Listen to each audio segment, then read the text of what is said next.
The Republic of Tajikistan, a land of high mountains that are linked to the Tian Shan, Hisar Alai and Pamir ranges. 93% of its territory is mountainous. Almost half of the territory of Tajikistan is over 3,000 meters above sea level. The capital of Tajikistan is Dushanbe. Tajikistan is made up of 15 districts of Republican subordination: Sogd region, Khatlon region, and Gorno-Badakhshan autonomous region.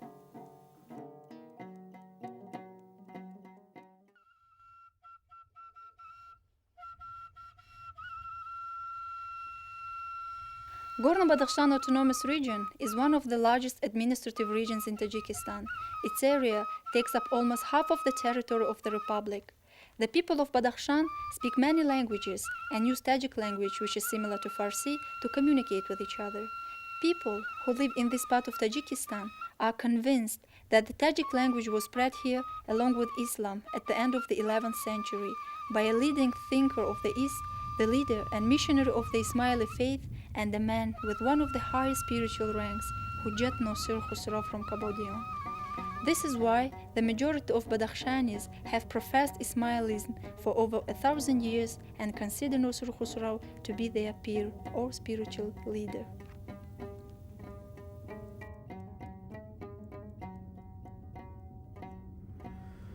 من خوب درک میکنم که کمی از اجدادان بزرگ ما، اونایی که آثار پربها و باقی گذاشتند، میتوانند در مسئله نزدیک بودن به مردم، در مسئله اون که علم اونها پرره به عمل چسبیده است، به ناصر خسرو در مقایسه باشند. یکی از سبب‌های عمده این فکر آن است که ناصر خسرو قریب کل اشعار، کل آثار فلسفی و کتاب‌های دیگر خود را به زبان فارسی نوشته است. در مقایسه بزرگان ما امثال ابوالعبد سینا قریب که تمام آثار خود را به عربی نوشتند. اینا معنا ندارد که ناصر خسرو به عربی نمی نوشت یا که عربی نمی دونست. این خیلی نیست. حتی به عربی هم یک آثاری از ناصر خسرو باقی مانده است. لیکن نزدیکی او با مردم، همون یک بیتی که این کس دارد با نام علمت به عمل چو یار گردد قدری تو یکی هزار گردد، فکرم در تمام طول فعالیتش یک کریدوی این شخص بزرگ بوده است. و ما خوب میدانیم که در باره ناصر خسرو افسانه‌های خیلی زیبایی از جانب خلق تألیف کردیدند، بعضی‌هاشون تو نوشته شدند، زیادشون البته شفاهی هستند و این افسانه اثبات رابطه متقابله بین مردم و ناصر خسرو هستند و از نسل به نسل در طول زیاده از 900 سال این افسانه به روزهای ما نیز رسیدند.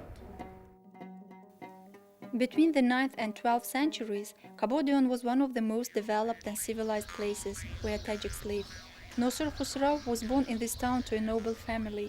Having absorbed practically all branches of knowledge that were available at that time, Nosir Khusraw served first in the Ghaznavid court and then in the Seljuk court, always holding high-ranking positions. His older brother was a vizier or minister to Seljuk Shah, the ruler. However, Nosir Khusraw's indefatigable searching nature could not sustain a measured court life. At the age of 42, he renounced his court career and set off, as he himself acknowledged, in the search of truth.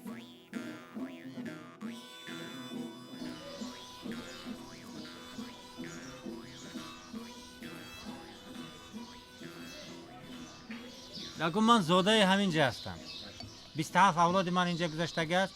من با آواز بلند گفتم میتونم که ناصر خسرو یکی از عضوی یا اینکه خلقی همین قبادیان بود و من با دل پر گفتم میتونم که اون کس در همین 44 چشمک یک مرکز علم و معرفت بود، در خواجه مشهد که یک مرکز علم معرفت بود درس گرفتگی است و در اینجا وی البته صدها هزارها بار شدگی است.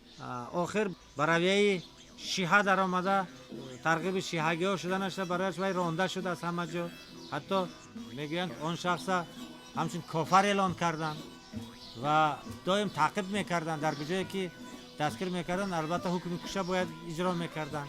There is a legend that Nosir Khusraw destroyed all the works he created before the age of 40.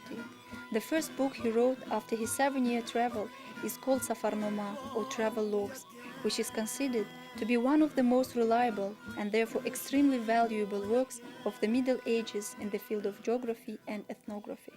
او در دربار غزنوی هم یک چند وقت خدمت کرده بود، لیکن وقتی که در دربار سلجوق‌ها به مرتبه دبیر کل رسید، او را خطیر نام نادند که از او بالاتر هیچ کس نبود. Sherzod Mullah Abdolov lives in the village of Sizht, which is located in Rund Gorge in the Shugnan district of Gorno-Badakhshan Autonomous Region. He is one of the most authoritative experts in all Badakhshan on the tradition of Nosir Khusraw. روزی میگوید من در خواب بودم که شخصی به سرم رسید، فرمود ای پسر خسرو، تا چند از این می ناصفا می نوشی؟ من گفتم چه کنم که حکما غیر از این چیز دیگری را پیدا نکردند که آدم را از غم دنیا دمی کناره کند. آن شخص فرمود حکما هرگز چنین چیز را پیدا نمی کنند که او عقل را زایل کند و این شرابی که تو میخوری این عقل را زایل میکند. این کار حکما نیست. گفتم پس چه کنم؟ من ندانم که چه کنم. او میگوید به سوی مغرب اشاره کرد و دیگر چیزی نگفت و از نظر غایب شد و من بیدار شدم و به خود اندیشیدم که های پسر خسرو، تا همه اعمال و افعال خود دیگر نکنی فرح نیابی. اون شوکت و دبدبه آزادگی خودش، او از آزادگان بود، او از سنیان آزادگان بود، اونا رو آزادگان میگفتن. آزادگان اگر ترجمه کنیم به این طرفتر اشرافان دیوریان اینها گوییم. لیکن همه همان را پرتافت و به سفر برآمد. او قشلاق به قشلاق، دیه به دیه، شهر به شهر، ملک به ملک، از خراسان سر کرده، از آذربایجان گذشته، به شام رسیده، سوریه را صعود کرده، به فلسطین. او به مکه به زیارت رسید، باز برگشت به سوریه آمد، باز از اینجا برگشت به مصر رفت. وقتی که ناصر خسرو به آنجا رسید، 2 مرتبه دیگر از مصر به حج مکه آمد، برگشت و بار 4 از مصر با اجازت امام زمان او منصب حجت جزیره خراسان را حاصل کرده. همچون حجت جزیره خراسان 15 اکتبر سال 1052 میلادی او به زادگاهش به بلخ رسید. The Hujjat was one of the high spiritual ranks in the Fatimid court. In the hierarchy of officials in this court, the rank of Hujjat came after Notik, prophet, and Asors, imam, whilst the rank of Bob came in the 4th place. During Nosir Khusraw's time, the Fatimids divided the Islamic world into 12 jaziras, islands or regions. Each of these jaziras was ruled by Hujjat. Nosir Khusraw was the Hujjat of Khurasan.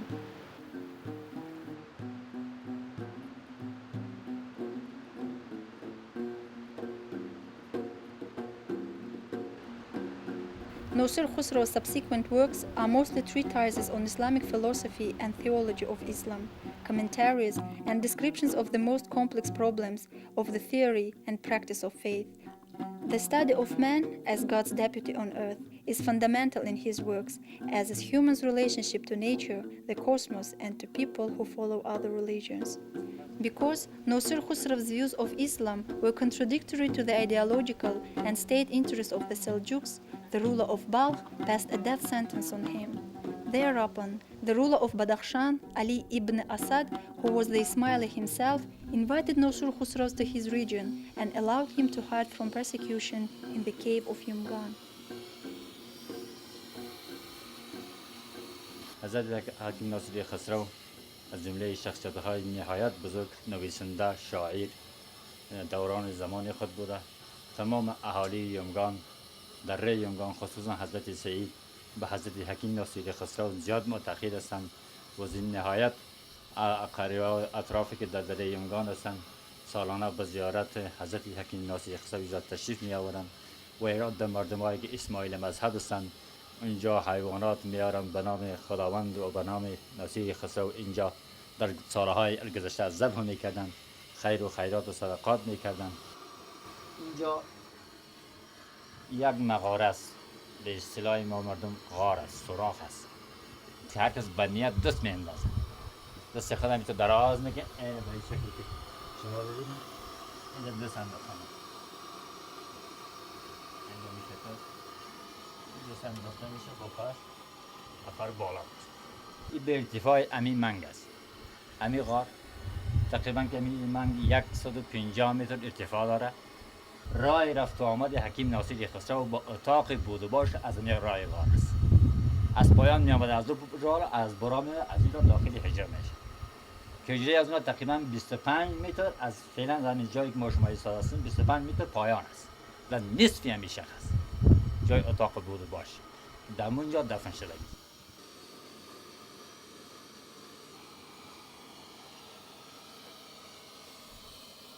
این عصا چوبی دست حضرت حکیم ناصری خسروی بلخی است که اینجا تبرک باقی مانده. حضرت حکیم ناصری خسرو بلند قد بودند. عصا چوبشان هم می‌بینید بلند و دراز است.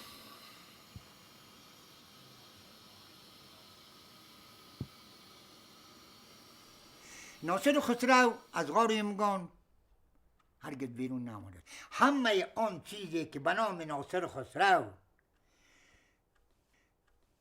نسبت داده شده است و ساخته شده است، همه این محبت خلق نسبت به ناصر خسرو است، نسبت به آن مرد بزرگ است. I think this is one of the strength of the Nosir Khusraw tradition, that he brought people of different languages, dialects, not really developed language, small language. A place like Chitral has 5-6 dialects, all right, and same goes in every, from Hindu Kush range to Karakoram range and to the Pamir, and you can see that there are so many languages. And not only the diversity of languages exist amongst people here, but also in terms of ethnicity, in terms of tribes where they have come from, all right? And all of them have come together and they use a religious language as Tajiki or Farsi as a common lingua franca in religious matters. Nosir Khusraw's summons for people to accept Ismailism are known as Davat, which means summons. Nosir Khusraw instructed missionaries to carry out campaigns throughout Badakhshan, in Darvaz, Shugnan, Vahan, Ishkashim, Chitral, Yokand, and the southwestern border of China. Soon afterwards, a large number of people living in these areas became Ismailis. The ritual of summons was often undertaken in the following way. A sheep was brought for the slaughter, and then its meat was mixed with partially crushed wheat grain, and a special dish was prepared, which was called boj or halimov. Before eating this dish, the missionaries preached the beliefs of Ismailis. Bismillahirrahmanirrahim. Alhamdulillah Rabbil Alameen Ar-Rahmanir-Rahim Malik Yawmiddin. Iyyaka na'budu wa iyyaka nasta'in. اهدنا الصراط المستقيم صراط الذين أنعمت عليهم غير المغضوب عليهم ولا الضالين. کفنا یاد بزرگای حضرت بنیاز تکبیر تو بر زبان برانه و بخوانیم الله اکبر الله اکبر لا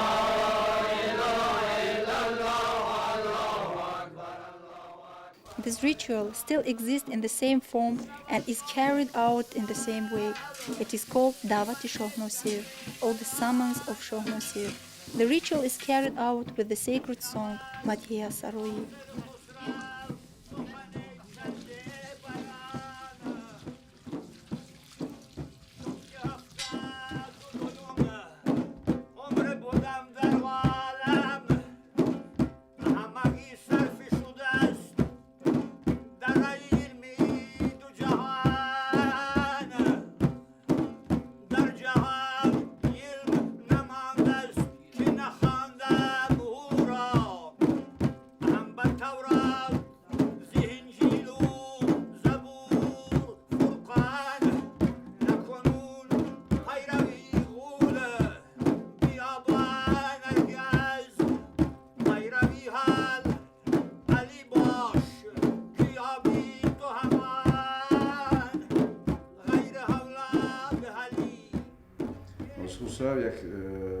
یک ایدئولوژی با نام انسان کامل که انسان کامل باید صاحب نفس کل و عقل کل باشد خیلی پیش بردند و یک مسئله که ناصر خسرو بالا خیلی کار کرده است مخصوصا در جامعه علوم حکمتین این مسئله است مناسبت علم و عقل. از جمله گفتم ممکن است که ناصر خسرو چنین میشمارد که دینم یکی از جنبه های علم است و چگونه علم و از جمله دین با عقل انسان باید رابطه داشته باشد بالای مسئله خیلی و خیلی چقدر کار کردگی. خیلی که ناصر خسرو با قرآن شریف مناسبت داشتن و کوشش داشتن که قرآن شریف را پنگ کنن، تقریب کنن. قریب که همین خیلی نسبت به طبیعتم، نسبت به آموزش طبیعتم ناصر خسرو مناسبت داشت. Because of the missionary wisdom of Nosir Khusraw, local cultures not only retained the spiritually important foundations of their pre-Islamic beliefs and gave them the new energy, but also created the basis for the enrichment and renewal of the Islamic doctrine itself, which was acceptable for the spiritual and religious realities of the region. Nosir Khusraw's great life experiences, wisdom, high level of sensitivity, and respectful relationship toward the culture of the local population meant that the forced imposition of certain interpretation of Islam, as it happened in a number of the other countries, was ultimately avoided here.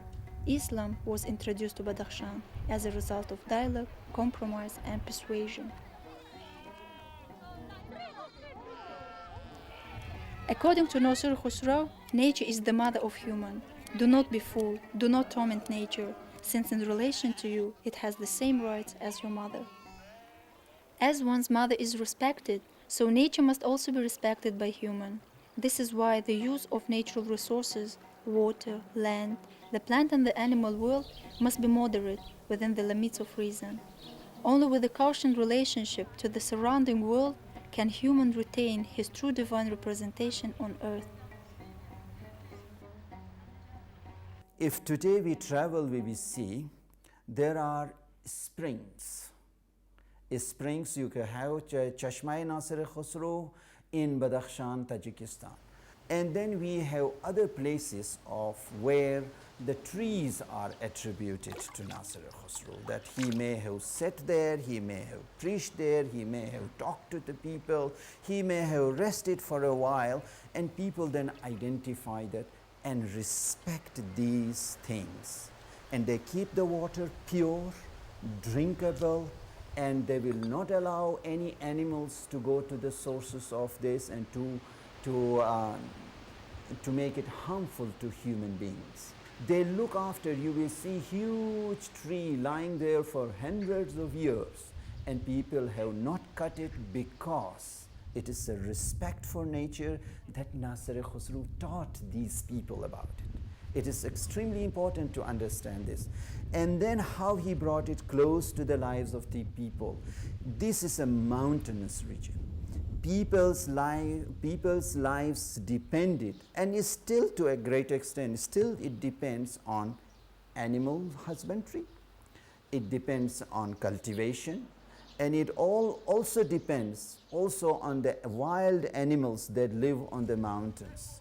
And it is their respected, if you go to the shrines or the mazars, ostans, we say it here in Tajikistan and also in other places, these places are extremely well kept according to the conditions of the people.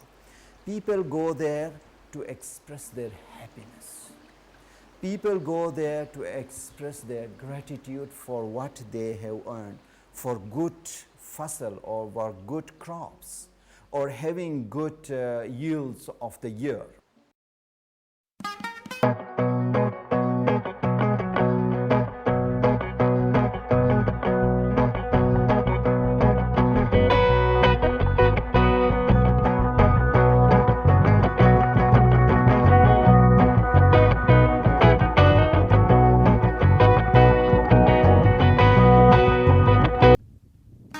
It is noted that people not only come for medicinal purposes to these springs, animals also have an instinctive sense to seek to heal their ailments in similar springs. In the Alichur valleys, in the eastern Pamir, there is a clinic for fish, and this spring goes by the name of Okbalik, or white fish. People have observed that fish from the Bulunkul and Yashinkul lakes, having been wounded or having some kind of illness, swim to the Okbalik spring. Here, fish are believed to be sacred, and it is forbidden to catch them.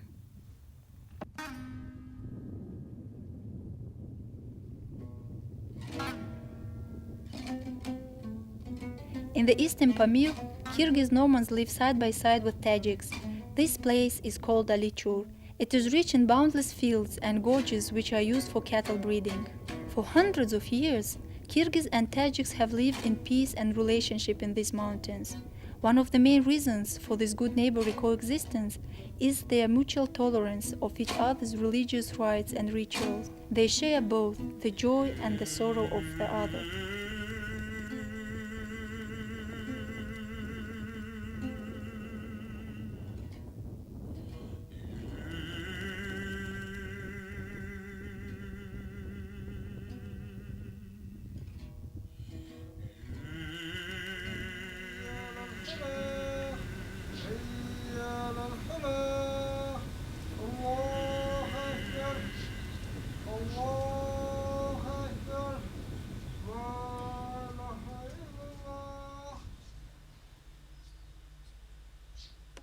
This holy place is called the Imam Muhammad Baqir Mausoleum.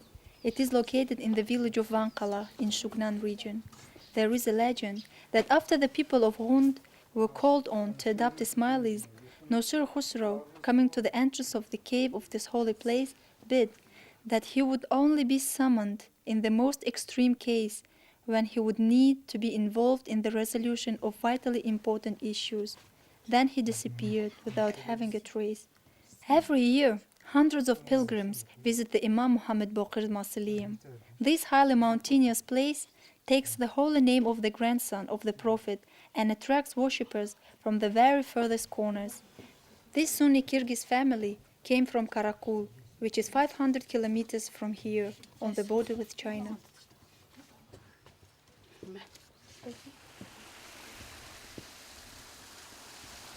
The rite of worshipping at the mazar or mausoleum of Imam Baqir is undertaken by drinking water from the spring that comes from the mausoleum and asking for fulfillment of one's secret wishes.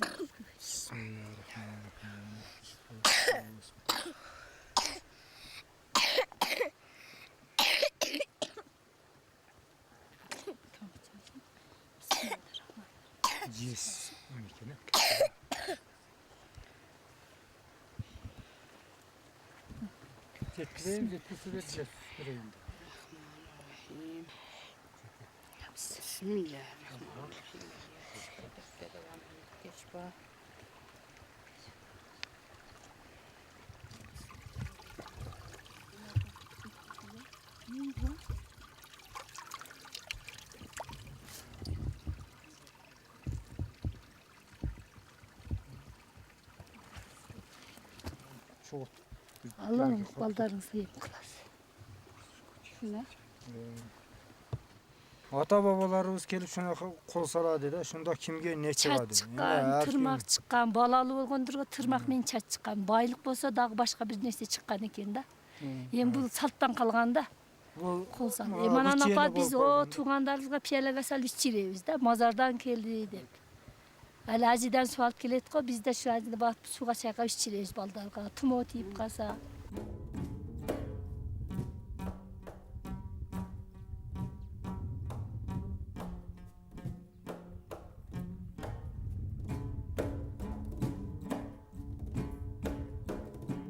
It is a living history. It may be folklore, but it tells you something. It tells you something when you visit a place called Ziyarat Nosir Khusraw. It brings into your memory and telling you that who was Nosir Khusraw? What did he say? What did he do actually? It keeps these basic elements of history in the memory of the people. When the time comes, when people get educated, have access to intellectual heritage sources, then they know, yeah, when I was growing up, I heard Nosir Khusraw.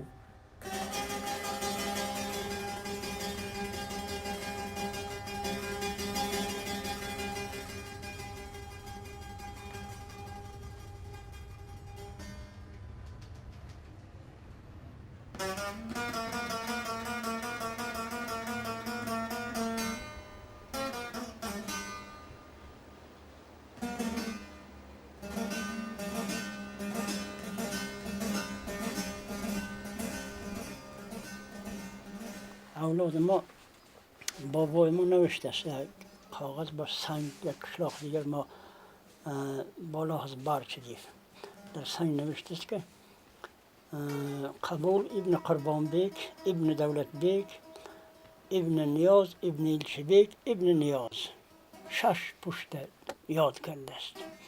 بعد 6 پشت آنها با پدر من نیاز با نوبت به من شده به فرزندان من 8 پشت می شوند. یاد کرده است که 75 سال من عمر داشتم، 80 پدر وی داشته است، 88 پدر وی، 90 سال بابای نیاز قریبتر با پدر من 75 سال عمر داشت و اثبات می شود 750 سال استقامت آنها که اینجا آمدن پیش از آنها قید نکرده است بابای من نیکوی بالای سنگ نوشته است آمدگی ما تا آن پدر من از پارچ سر کرده و به طرف روشان می آید و از روشان دیها به دیها دعوت می کند همه را به مسلمانه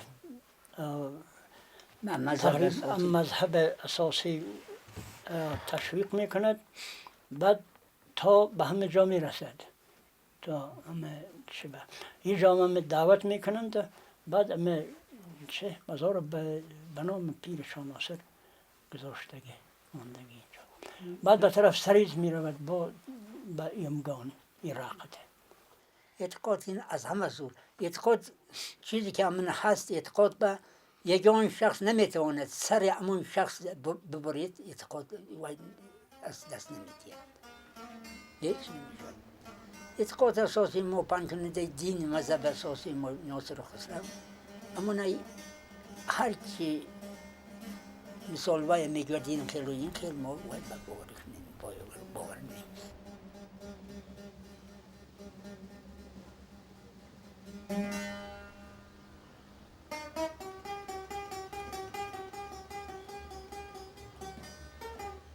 There exists an opinion that there is a sort of apple, dubara or twice yielding, that only grows in Indonesia and in the village of Nosir in Haya Bartang in Badakhshan. ممکن وای امین سیب شنونده است شامون به زبان شاهنامه ما سیب شاه 2 مراتبه حاصل های میدهد یکم ماه ایون به یول 15 یول میپزد دویم حاصل اکتبر و نمیپزد آخر خردک میشود دویم حاصل روایت دیگر است که اینجا آمده است و بسیار آدمای ما بی‌فرزند بودستند. میپرسد که سیب داری؟ گفتستن هست سیب بعد به همون سیب دم میکند، نیمه سیب میگوید که شما خورید، اما خواهر که میگوید نیمه سیب شوهر شما. سال نمیگذرد که اما مادر بچه میزاید. بسیار آدم دیگر با آدم دیگر وای که اعتقاد نداشت، اما سیب میپرتاید تا باقی عمر خود فرزند از نشد.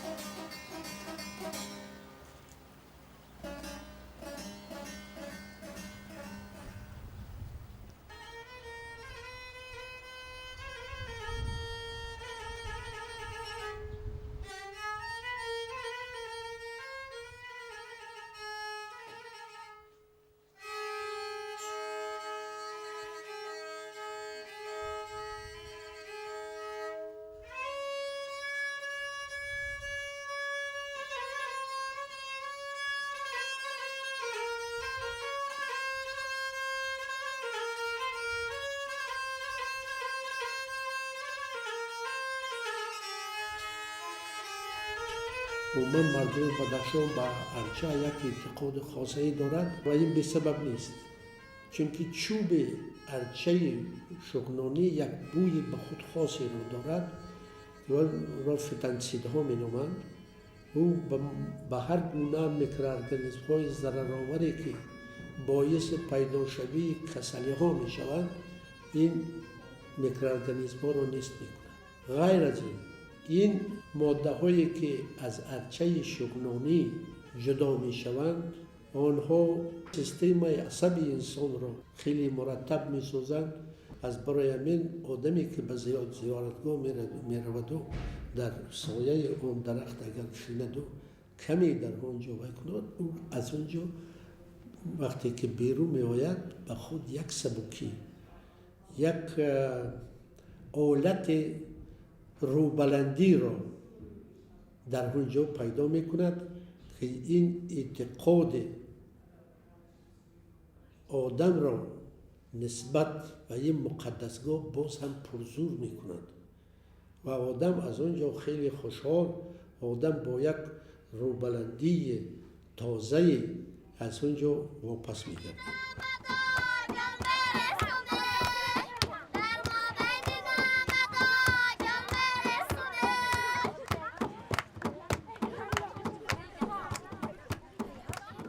But in the context of Nosir Khusraw and in the context of Badakhshan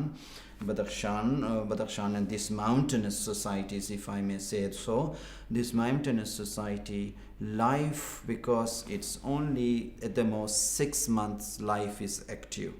And for 6 months it's snow covered and there is no activities and nothing. And what to do with that part of life?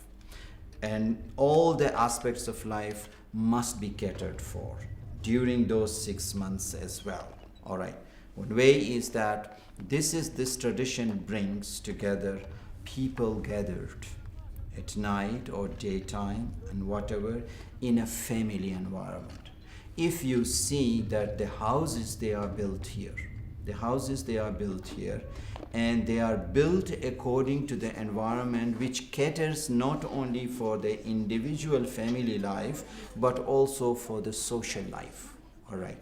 Take the house, you will see there is a portion for women, there is a portion for men, there is a portion for storage of things, there is a portion also for things like wood, for fuel. And everything is compartmentalized. One big room, but it is compartmentalized in such a way. And then there is a place where people can have a social life or religious life.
blood of the people. Music is bringing the voices of nature to you, and these voices of nature are actually the voices of God.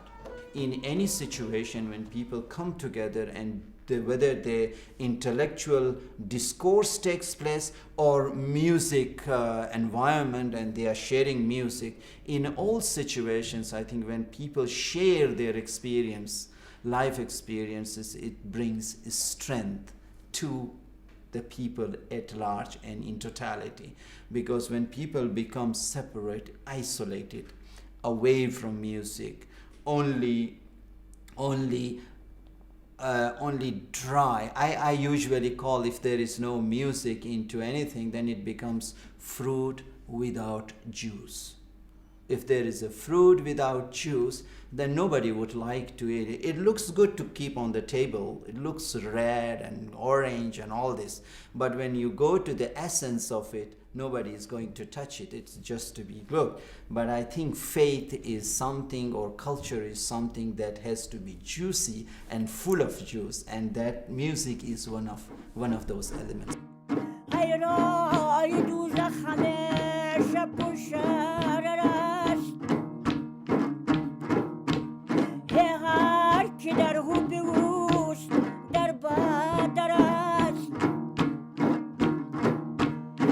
چند روزی دیگر پسر پدر است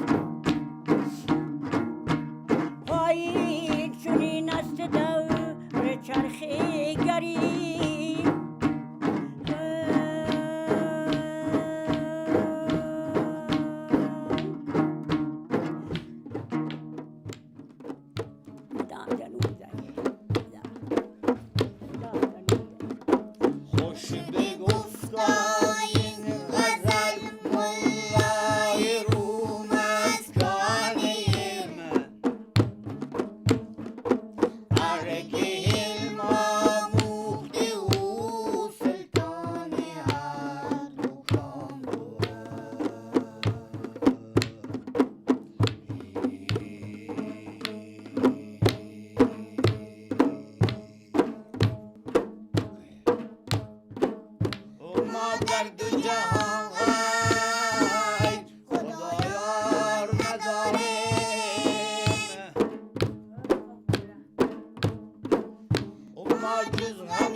بودن یک معناست، بنده خدا شدن 100 معنا دارد.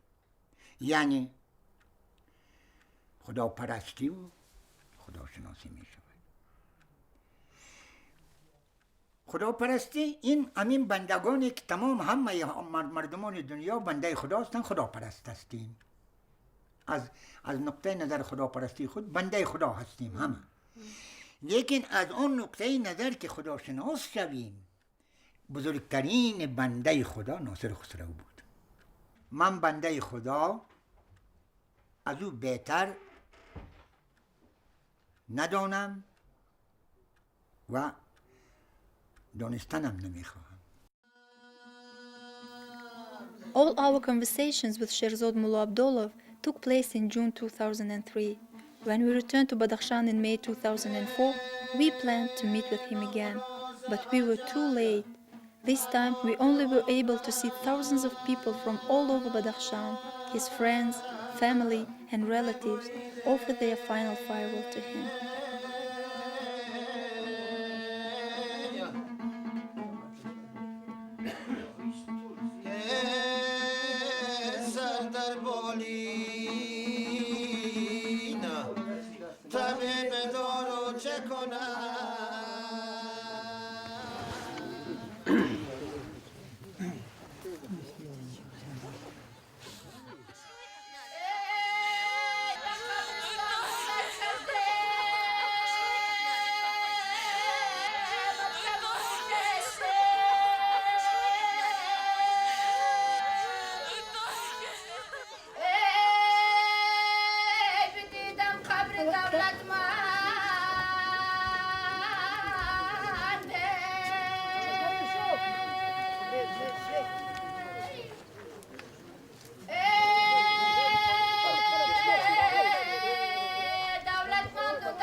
The janozah, or the prayer over the body of the deceased, and the ritual of giving the body to the earth is a humane action that demonstrates the unity, solidarity, and mutual support of all Muslims.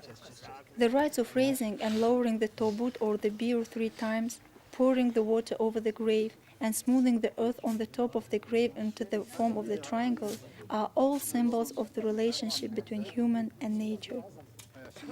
According to Nosir Khusraw's teaching, a person's body is made up of 3 parts, the mineral, vegetable, and animal. When a person dies, he parts with all 3 elements of his body.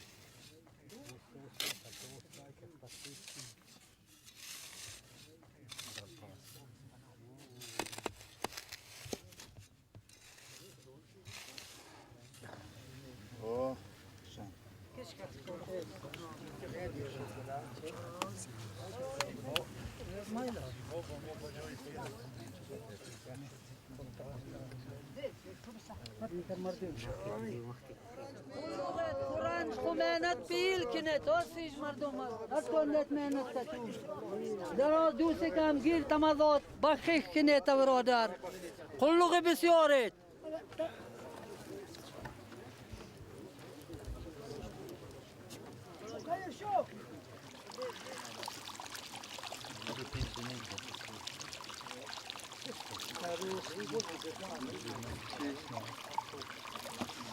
Over the course of 3 days after he departed from his life, people came like an endless stream to his house to express their condolences to his family and to pray for the soul of the departed. This has been done since Nosir Khusraw's time. It will be like this here forever.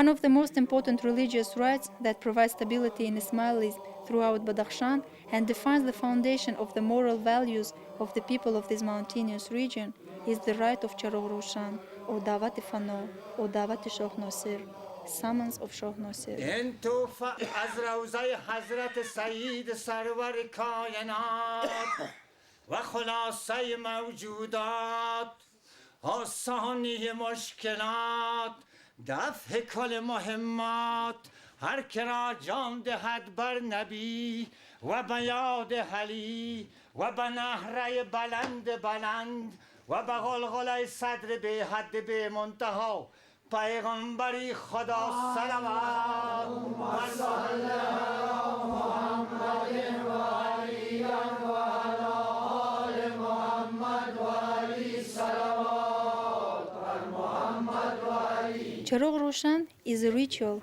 that Badakhshan is believed to have been introduced by Shah Nosir Khusraw himself.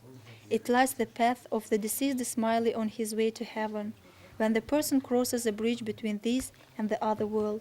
This is called Puli Sirot in Islam. The ritual is carried out on the 3rd night after the Ismaili has departed for another world, and it lasts for 3 or 4 hours. It is carried out at daybreak.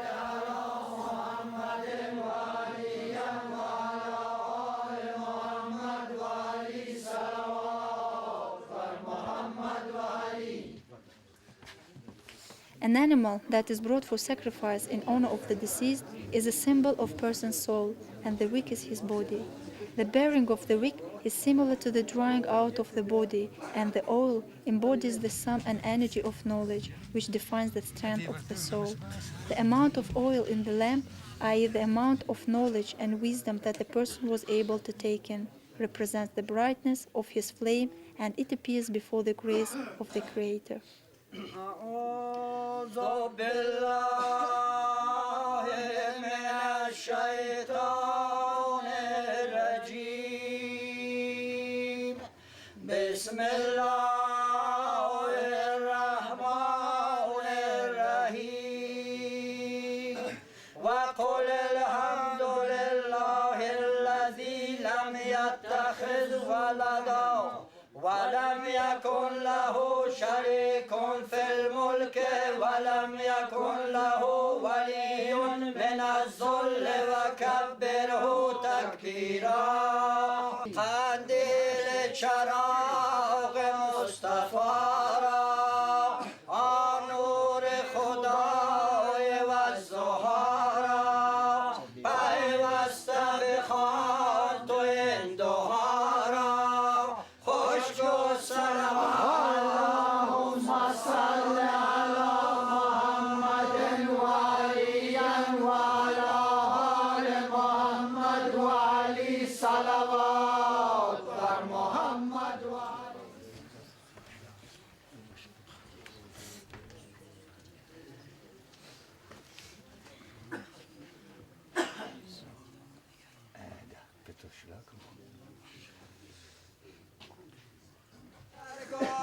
صفاتت شای ناصر نمیدانم زهارت شای ناصر اگر گویم که مرد کار بودی فزون از مرد کار شاه ناصر همه شاهان ستاده بردری تو پیری رهنمایی شاه ناصر تو از اولاد پاک مصطفایی که میخوانم کلامت شاه ناصر بریده با زبانی جمله بدگوی به حق روزگارت شاه ناصر پیغمبر خدا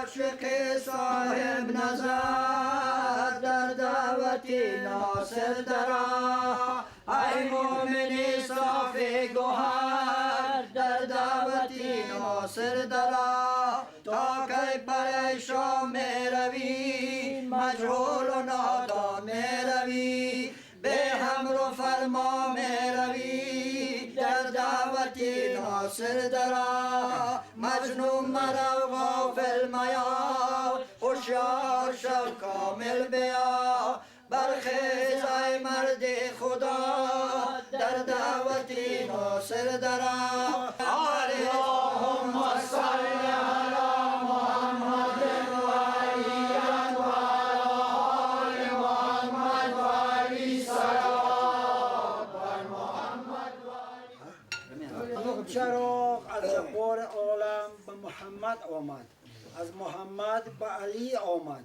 از علی به حضرت سلطان العارفین و برهان المحققین سید شاه ناصر خسرو آمد سلسله با سلسله یادگاری باقی مان پیغمبر خدا اللهم صل علی محمد و علی و علی آل محمد و علی صلوات بر محمد و علی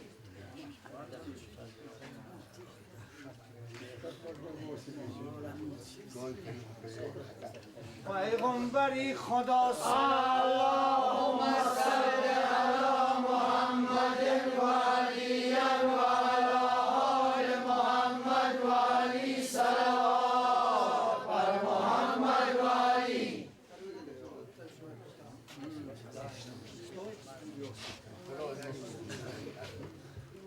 چیز خدمتی باشه خدمتی یک جور چیز آره جور پلوش فکر کی جوی داشت چیز است سیدم تبتو خیس سیدم چه باکی تاکید چه دیدم چه باک ماش تمام دیدم دست آتا نیست تو سیدم تمام According to Badakhshanis, this ritual comforts the family of the deceased in their grieving over the loss of the family member. It fills them with faith in life and the belief that death is only continuation of human spiritual life. Death brings man a step closer on the path to the Almighty. همکنون چراغ چون خاموش بشود و پلته او که خاکستر میشد او را میگیرند و روغنش هم خشک میشود چی بگوییم سرد میشود این رو میگیرند و مردم ما او را استفاده میکنند برای هر گونه امراض و دردها و اگر درد دندان باشد پلته او را در دندان میگذارند که درد دندان را پس میکند و اگر گوش کسی درد کند در گوش بندازند و همچنین برای اطفالم که کدام امراضی داشته باشد این را استفاده میکنند که از قدیم برای ما یادگاری مانده چنین